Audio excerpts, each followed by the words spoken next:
Is Evan Mobley's defense elite enough to outweigh the suboptimal release, and how good is this card really? Going to go ahead and give you the most comprehensive breakdown on this card, and as you can see here, he has 18 Hall of Fame badges, 15 gold, 1 silver.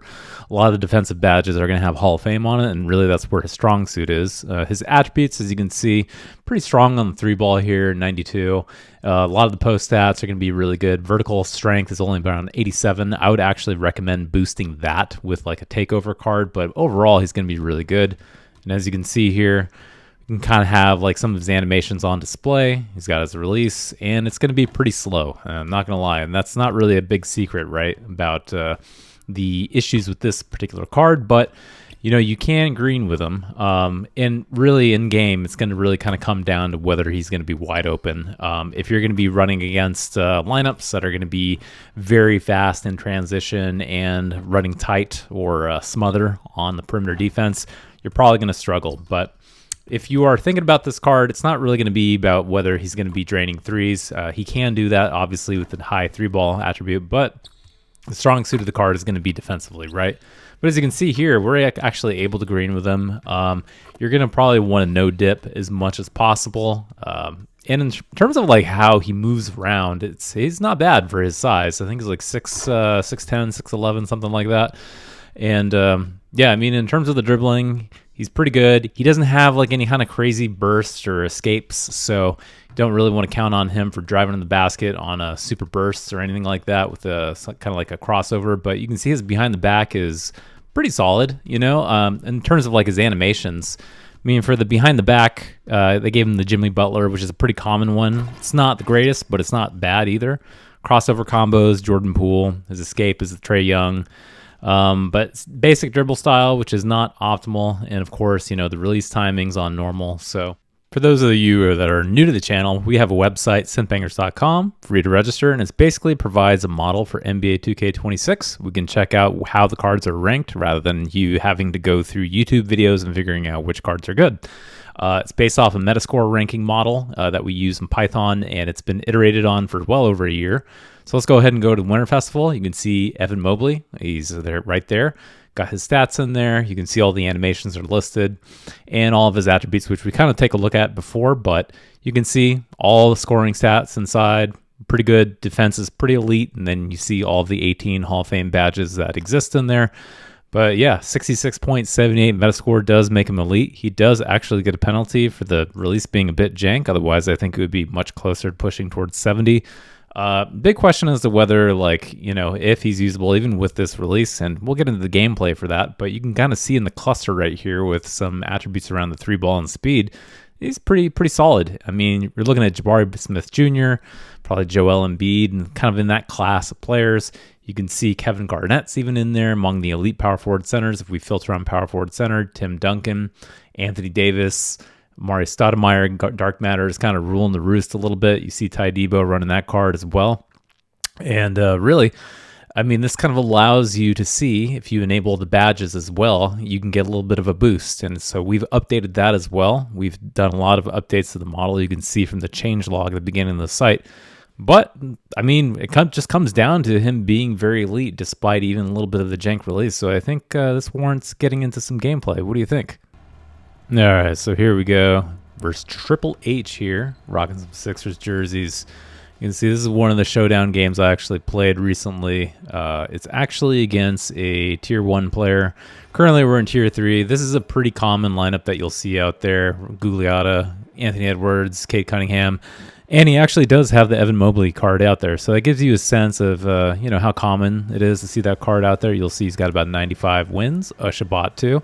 Apologies for putting him in this video, but we wanted to show some gameplay. So right from the jump here, you'll see it got a block from Evan Mobley, and that's from the Paint Patroller Hall of Fame badge that kind of kicks in.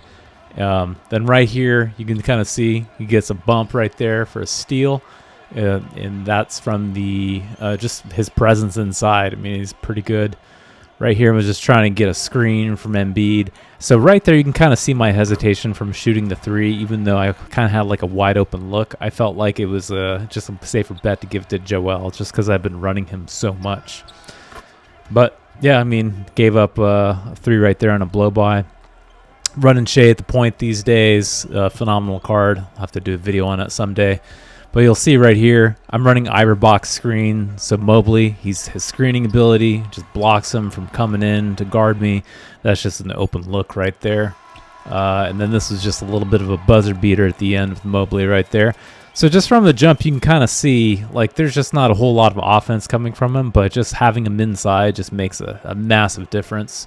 See, I'm kind of backing up here, trying to get a sense.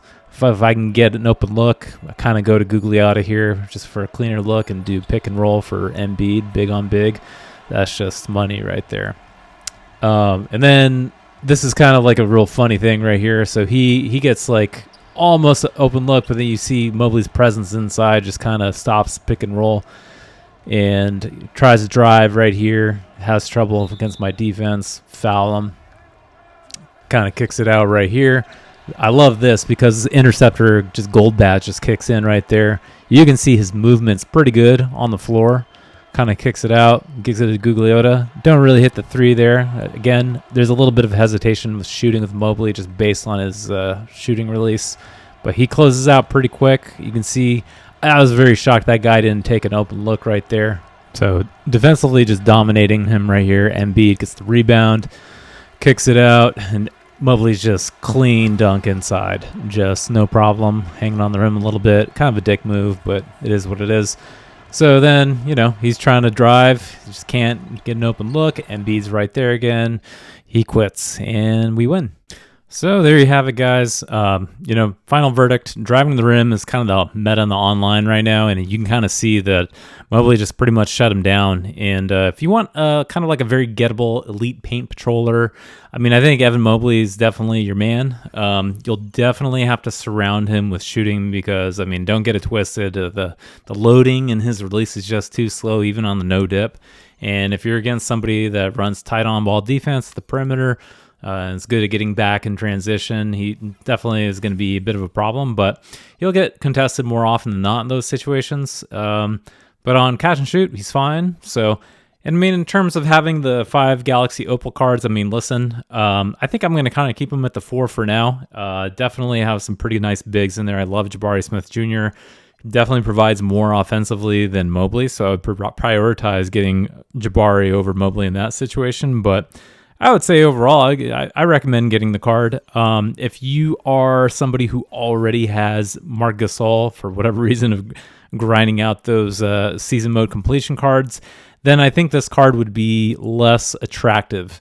But yeah, if you got the ability to get him, and if you're curious enough on the defense, I mean, I think he can be a difference maker on the defensive side. So anyway, subscribe, drop a like, let me know in the comments what you think of this card, and please register on the Synthbangers website. It's free.